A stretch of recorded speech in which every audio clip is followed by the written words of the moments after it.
I'll have ChatGPT come up with different jokes or puns. We did a bunch of Taylor Swift puns when she released her last album. We've done some Beyonce puns and movie puns and things like that. And that's something I would love to take a day and come up with on my own, but I don't have the time. So ChatGPT is great for that more unstructured stuff. Welcome to Authentic AI for Entrepreneurs, the podcast that shows you how to leverage the power of AI technology without wasting your time or selling your soul. Let's embrace making AI work for you. Hey, my human friend, and welcome to Authentic AI Podcast. I'm your host, Kinsey, and today we have an awesome guest to share with you. Her name is Rachel, and we nerd out about different things when it comes to AI tools. We talk about SEO and AI, how to make sure that you're using these tools without sacrificing your brand. And also, she dishes up a few fun tips for how to get puns that land with your audience using ChatGPT. So I know you're going to love this combo as much as I did. If you do, make sure you leave us 5 stars or a friendly review on whatever podcast platform you're listening to us on, because it really will help us to continue growing our Authentic AI audience and just spreading that Authentic AI message. All right, let's go ahead and dive in.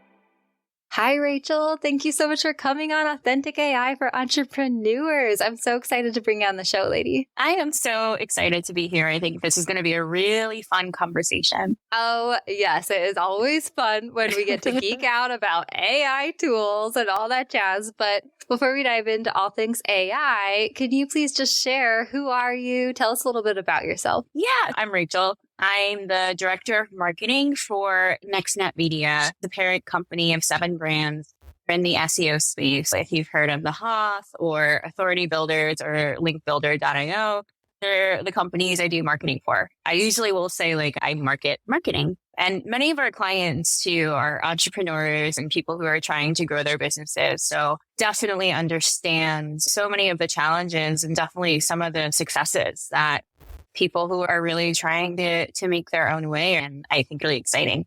Yes, I love that. And yeah, we are on the same page and I can't wait to hear how you're using AI. I will be honest, I have not heard of the Hoth before we scheduled the interview. Is that a Star Wars reference? No, if I said it was, I think Disney would sue us. So it's an acronym. It stands for Hit 'em Over the Head. Okay. When the founders, we were founded in 2010, the idea was, I think the phrase they used was to bludgeon with awesomeness.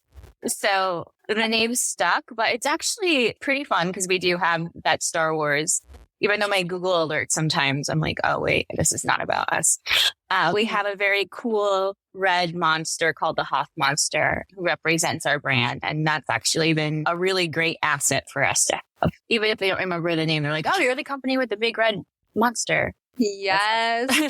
I love this. The branding nerd in me is excited, but this conversation is about AI tools. So we'll move over to that way. I always like to kick off the conversations by just asking, how did you start dipping your toes into the world of AI? What did that look like for you? I think people are like, oh, these past few years, AI. I'm like, no, it's been there. When you're using a Grammarly tool or Google Docs and it's telling you that maybe you should write something a certain way, that's generative AI. But really, the big thing, even before ChatGPT and even Jasper, getting all of its funding, is I do a lot of content creation for the brands that I work for. I'm in charge of all of our content marketing. One of the first tools that I use to help us optimize our content for search engines was a software called ClearScope. And so very similar to other softwares like Surfer SEO, but I used to do all of these things manually where I try to figure out how to get a piece of content to rank. I would take the keyword I'd want it to rank for, and I would manually look at all the pieces of content that Google was ranking and then have a whole spreadsheet where I'd say, okay, it's this long, talking about this, and it has this many images. So ClearScope actually does that. I'm totally plugging them, but it's just a great software. So what it essentially does is it takes a look at the top 35 rankings for whatever you want to rank for and gives you all of the commonalities. So not only what Google is ranking for this term, but also how to make it better and higher. And that was sort of like, super useful tool. If, you're trying to optimize your site for search engine rankings, which any person who's starting a business should be doing. And then about 3 years ago, my company acquired Copymatic AI, which is a generative AI tool made for marketers. So I've been playing around with it forever. And it gives you like outlines. It can do long form content for you. It can translate like something you've written into a marketing formula. So it's very, very useful. It can even like build a website for you. And then, of course, ChatGPT, I'm playing around with that. Like, I use it every day. It's definitely something that I think is absolutely useful. The nature of generative AI is it just gets better and better. It's just going to continue to evolve. So even though I would say a lot of its output at this point is kind of trash, I think it's really good to get familiar with it now because it's just going to get smarter. So when it comes to tools, there are so many tools out there and then AI tools on top of that. And so I love hearing about specific tools from people and getting your opinion on what specific things you love and what ones you're using and stuff like that. Let's start with the SEO one. I actually hadn't heard of that one yet. What's ClearScope? Yep, clearscope.io. If you're interested in marketing content or content marketing or SEO in general, they're a great company to follow. They do a lot of really good webinars and some great papers and things like that. So yeah, I mean, essentially it does what I think AI is really supposed to do. Take something that would take you an hour to do manually and does it in a few minutes for you and gives a very great outline too of just how to structure everything. You don't want to rely on AI completely for your content creation or even your structure. But it is really nice to have that jumping off point and the data too. It's essentially giving you data for you to work off of.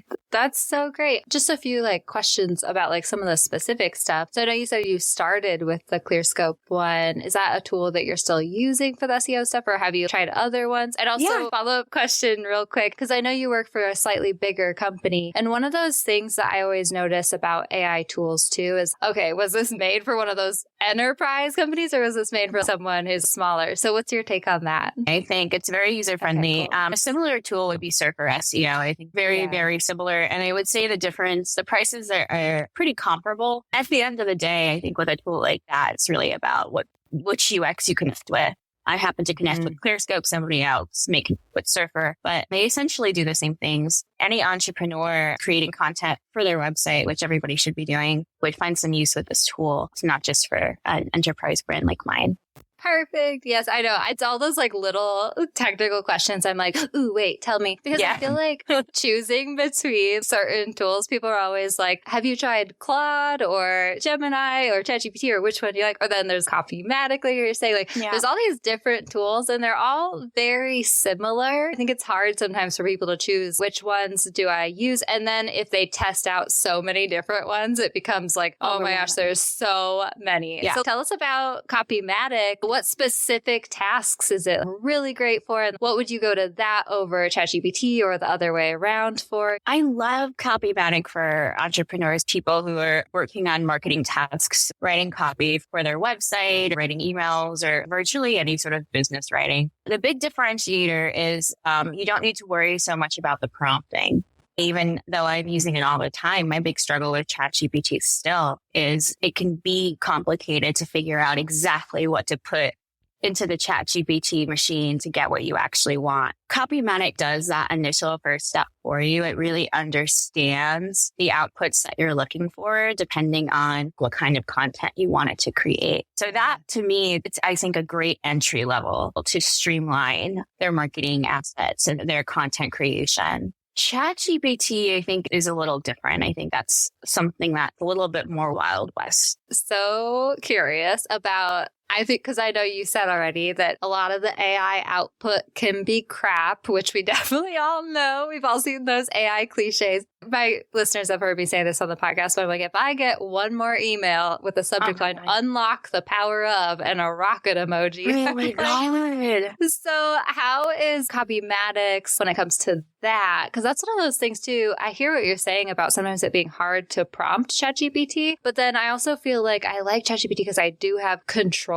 control over that stuff in a way. What are your thoughts on that? I think it's just depending on what kind of content you're creating and how familiar you are with using these AI tools. It's interesting. Copymatic won't, do the cliched rocket. And I know exactly what you're talking about. You can spot it a mile away. It does not pass the sniff test, which is not good. You don't want to alienate people with your marketing. That's pretty much the opposite of what you're trying to do when you're creating that content. I'll use ChatGPT for things like you're saying, like a little bit more unstructured. We talked about this a little bit more before we got on the call, but I like to use ChatGPT for different variations. One of my favorite things to use it for, because I'm a pretty wordy person in general, and is like make it shorter. So good for things like that. I like to use it for variations for A/B testing, or if I've been saying the same thing the same way over and over again, I'll say like, give me 20 variations on this thing that are 10 words or less. And also like, please take all the emojis out of it. And I think it's really useful for that. I'll use it for, we do like a lot of sort of cheeky humor. Our audience is mostly millennial at this point. Nostalgia is like a really great way to connect with millennial user base. I'll have ChatGPT come up with different jokes or puns. We did a bunch of Taylor Swift puns when she released her last album. We've done some Beyonce puns and movie puns and things like that. And that's something I would love to like take a day and come up with on my own, but I don't have the time. So ChatGPT is great for that more unstructured stuff. The longer form content, it does not pass at this point. Oh my gosh. Okay. We have to come back to the puns and the emojis and stuff for sure. I also wanted to comment on your way of using it for variations and stuff like that. I love that. And how you said, take this 20-word thing and make it 10 words, like giving it those specific instructions. I do that all the time too. And also it's making me laugh too, because I will often do that with the stuff that ChatGPT writes for me, right? Like the first thing it sends you is so flowery. And I'm like, oh, this is horrible. But also something I wanted to share that I do is, so I will often, especially with social media captions and stuff like that, I'll have it write in my brand voice, after training it on my brand and stuff. But it's still usually a little bit too like overly wordy, like the entire piece, right? So then I'll say, make it more straightforward and like straight to the point and stuff. And it'll rewrite it that way. And then I'll compare the two. And like, I'm not going to have ChatGPT even rewrite it, because that would take time and I'd get frustrated. But then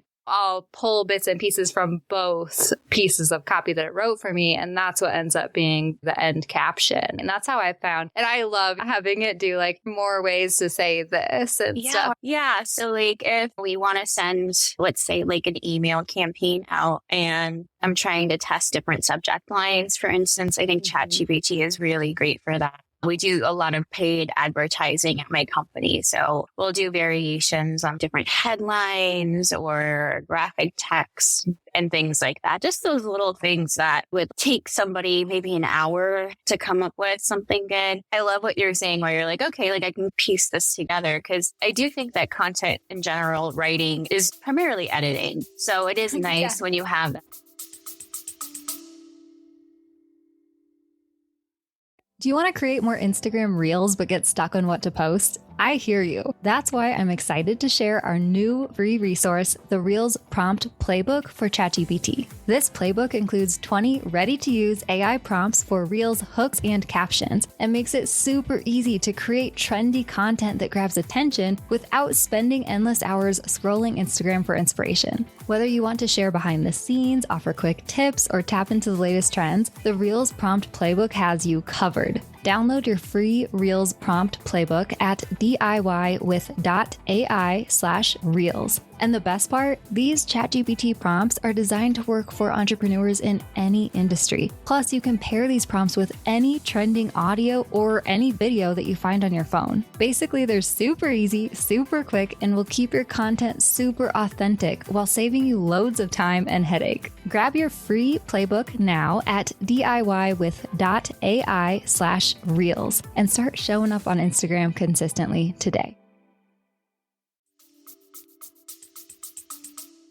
Kind of starting off thing where you can formulate it into what actually makes sense and connects to you. Totally. Yeah. It's so funny that you brought up the editing thing. I've been talking about this a lot lately. It's that editing and revising is a skill. We aren't really taught in school unless you're like me and went to school for communications and worked at the college newspaper and stuff. But like I've had people ask me, how can I help my team members learn how to use these tools better? And I'm like, well, firstly, of course, I'm like, there's all the guidelines and all that different stuff, but also helping them with their editing skills is going to become a more valued skill set moving forward with these types of tools. Would you agree? I love that. Yeah, absolutely. And that's actually an angle that I haven't really thought about that much yet when it comes to using these tools, at least specifically in that manner. I'm a reader and a writer, and Stephen King has his own writing memoir. One of the big things he really does is touch on is like the actual part of writing where you like get into a sort of flow state and get to the point where you're actually making a real connection to some sort of meaning is in that editing stage. And again, ChatGPT is going to get better. The writing it puts out, because it's just being trained over and over again. The more we use it, the better it's going to get. And so like that editing piece, I think you're right, is going to be like where the magic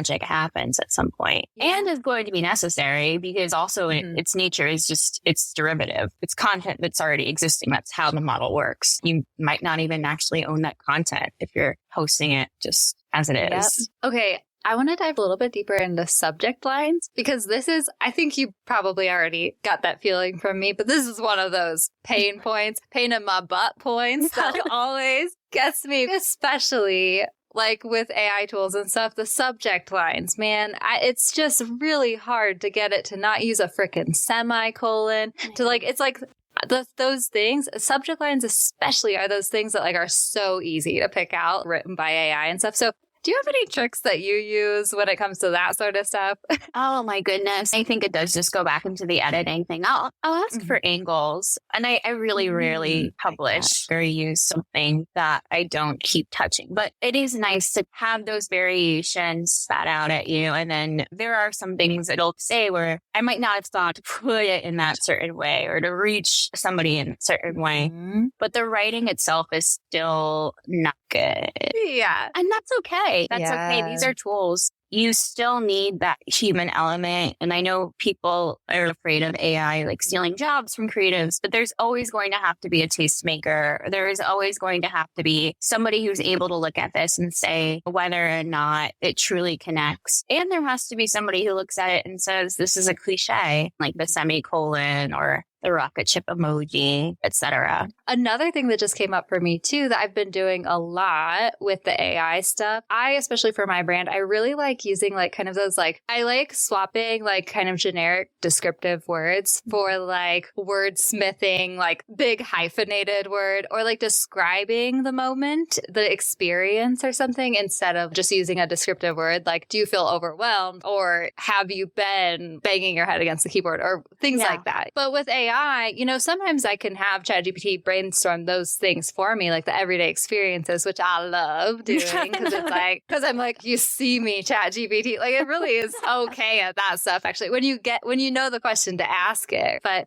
I also will see those boring subject lines and it gives me a great starting point, but then I'll be like, how can I describe overwhelmed in this moment or something? Like, how could I describe this instead? And like, that's been helpful for me just in ChatGPT copy in general, I think. Yeah. Going back to what you were just saying, is bad subject lines, bad writing, overuse of emojis all existed before ChatGPT. ChatGPT has just made it really easy for people to produce a lot of inauthentic content really quickly. It has not given us the ability to publish great content quickly. It's still this fledgling tool. But these things have always, like I see so many ChatGPT posts, especially like on LinkedIn or like on ads and Facebook and Meta and things like that, or social media posts from companies. I was like, what does this remind me of? Like, this feels very familiar. And it struck me that it feels like when somebody that you like went to high school or college with joined an MLM and they're trying to get you to join. I think this is the same exact energy. And it's super alienating, I think, because it is inauthentic. So you got to have that like human element or human connection with it. And I don't think even, as strong as it gets, it's never going to have that. It's still at the end of the day, a derivative tool that's taking content that's been there and is spitting it out based on what it thinks is going to be most popular, which is not a good way to market because you want to differentiate yourself and connect with your user.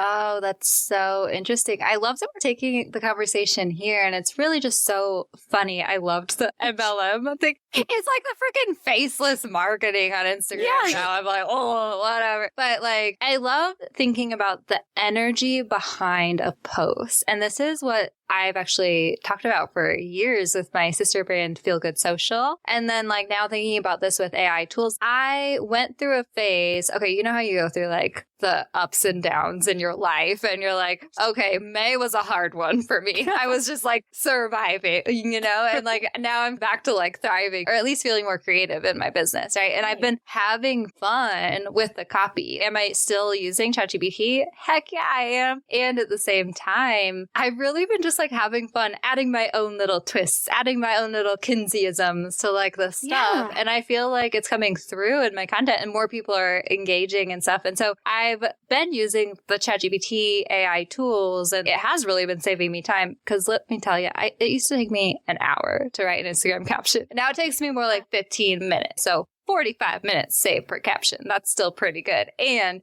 I'm still getting my Kinseyisms in, right?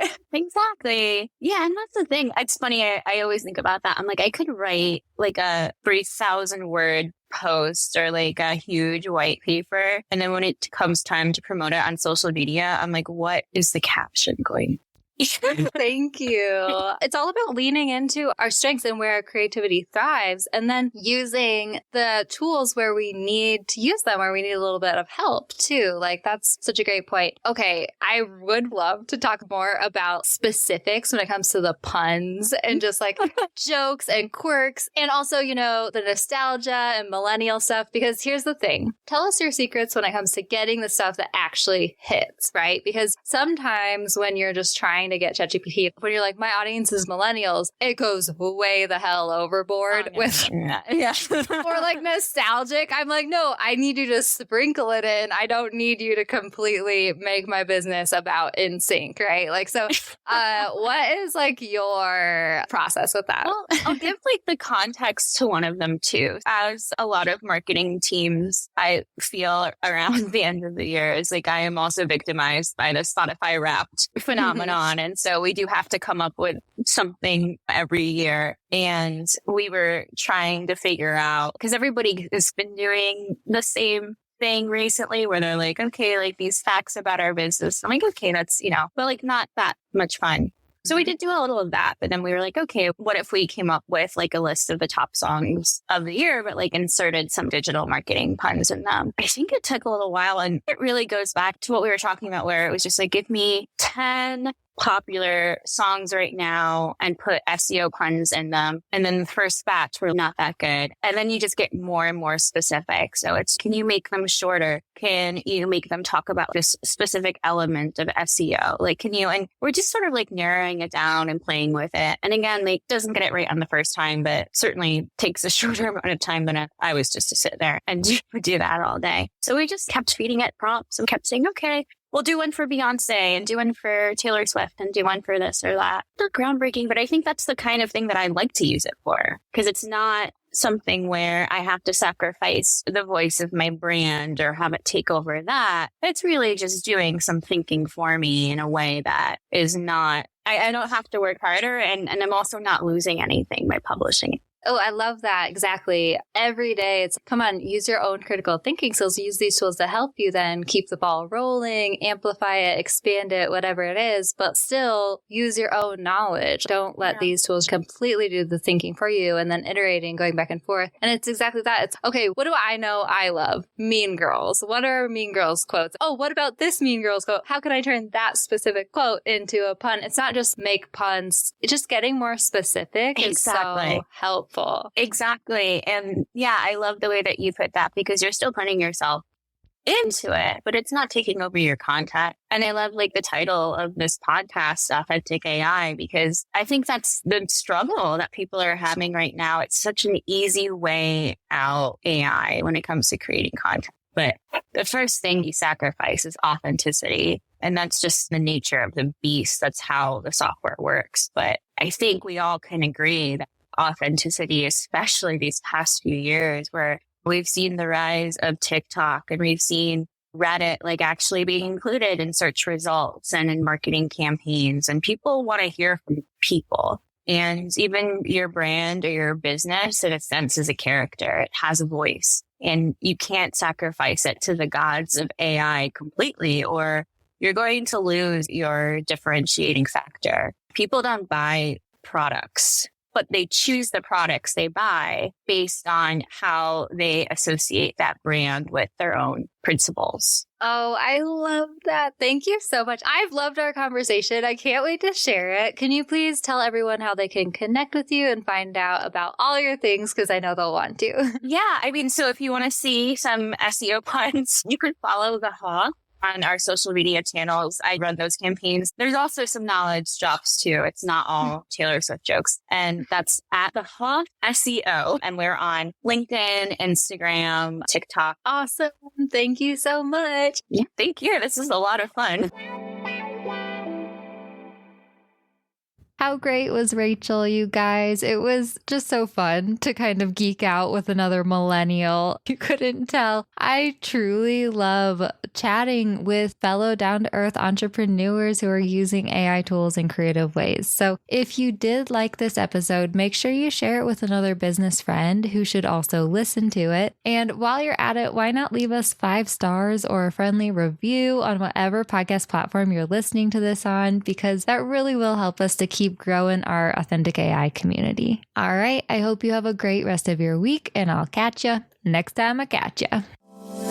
Thank you so much for tuning in to Authentic AI for Entrepreneurs, my friend. If you enjoyed this episode, don't forget to subscribe on Apple Podcasts, Spotify, or wherever you listen to your shows.